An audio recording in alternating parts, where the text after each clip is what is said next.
United nation के अधिकारी ने मोदी की इस इमेज के आगे मोदी जी की असली इमेज को एक्सपोज कर दिया। यूएन ने मोदी सरकार पर बड़ा खुलासा कर दिया और साथ में मोदी सरकार को चेतावनी भी दी है। बताएंगे आपको पूरा मामला क्या है, तो वीडियो को अंत तक देखिएगा। नमस्कार, स्वागत है आपका देश नीति पर।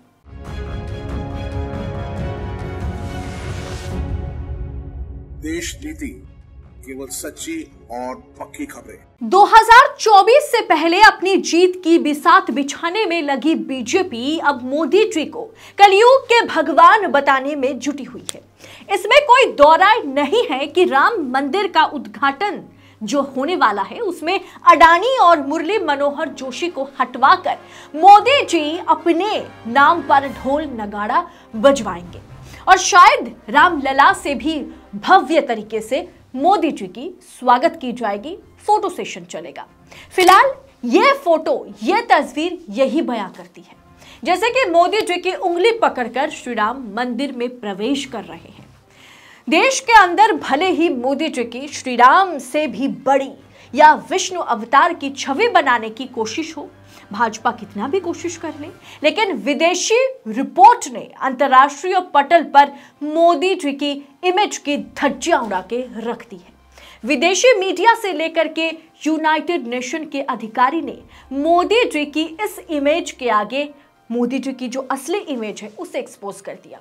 दोस्तों, आज तक कोई सरकार ऐसी नहीं रही होगी जो खुलेआम सुप्रीम कोर्ट का अपमान या अवमानना करती होगी, लेकिन मोदी सरकार को लगता है जैसे उन मोदी सरकार को कोई फर्क ही नहीं पड़ता।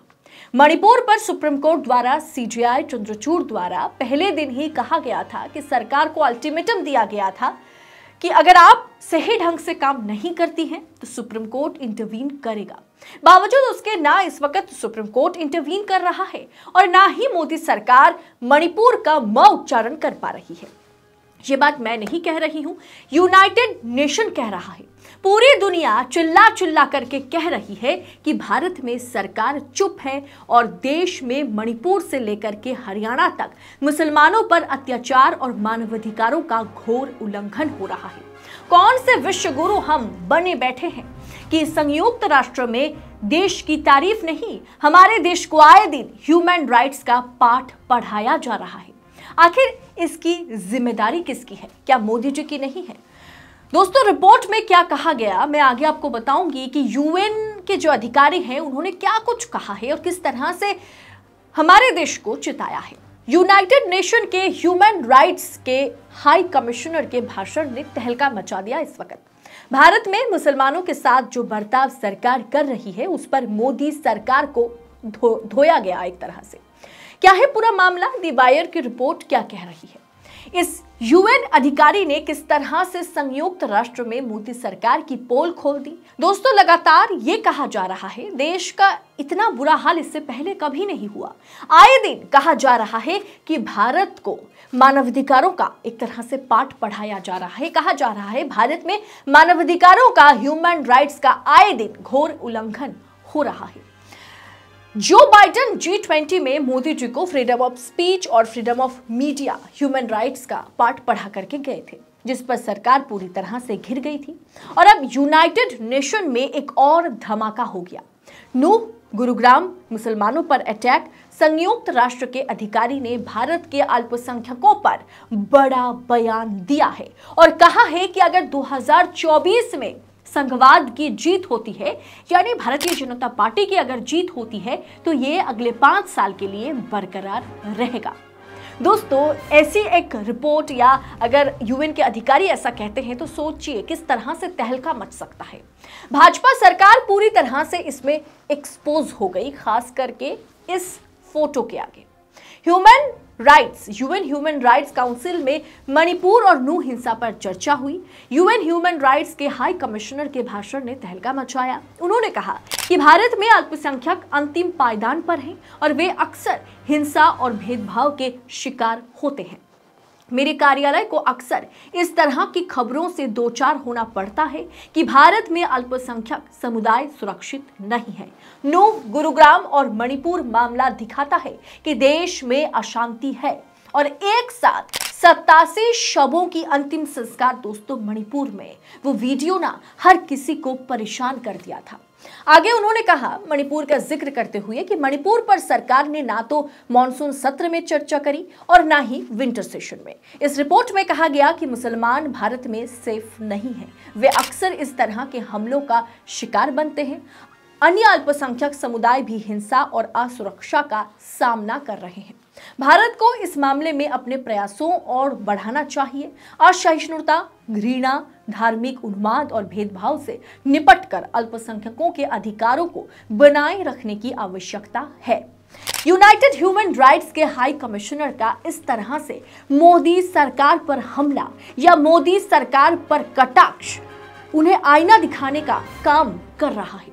तो जाहिर सी बात है दोस्तों, ये भाजपाइयों को समझ में ना आएगा, ना उसे ये चीज पसंद आएगी और साथ ही साथ मोदी सरकार इस पर पूरी तरह से इसे नकार देगी, कहेगी हमारे देश में संविधान, लोकतंत्र, मानवाधिकार किसी चीज का भी उल्लंघन नहीं हो रहा, हम बहुत ही अच्छे ढंग से इसे जीवित रखे हैं। दोस्तों, मीडिया इस पर बात नहीं करेगी, जाहिर सी बात है, लेकिन सवाल है कि अगर 2024 का चुनाव अगर मोदी जी, बीजेपी जीतती है, भारतीय जनता पार्टी जीतती है, तो भारत की परिस्थिति और बेकाबू हो जाएगा।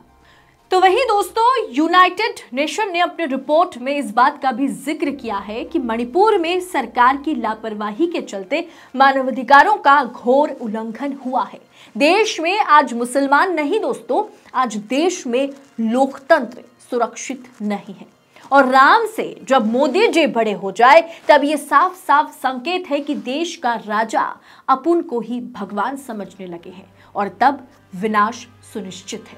आपको क्या लगता है इस पूरे विषय पर, आपकी राय क्या है? आए दिन जिस तरह से यूनाइटेड नेशन हो, विदेशी मीडिया हो, अमेरिकी सरकार हो, आए दिन मोदी सरकार को लाल आंखें दिखाते हैं, मोदी जी को समझाने की कोशिश करते हैं कि आपका देश जो है वो एक डेमोक्रेटिक देश है, आपके देश में लोकतंत्र, आपके देश में मानवाधिकार का उल्लंघन नहीं होना चाहिए और लोकतंत्र बरकरार रखने की आपको जरूरत है। इसमें मोदी सरकार भले ही कुछ और कहे, भले ही ऐसे रिपोर्टों को नकार दे, लेकिन इस सच्चाई से आप, हम, हर कोई हम वाकिफ है। और साथ ही साथ इस तस्वीर पर आपकी राय क्या है? कि आपको लगता है ये तस्वीर जो इस वक्त आपके स्क्रीन पर है कि भगवान श्री राम से ज्यादा बड़ा तस्वीर जो है, चेहरा जो है, वो मोदी जी का है और राम एक छोटे से बच्चे की तरह पापा जी का हाथ पकड़कर, जैसे दशरथ का हाथ पकड़कर, वो मंदिर की ओर आगे बढ़ रहे हैं।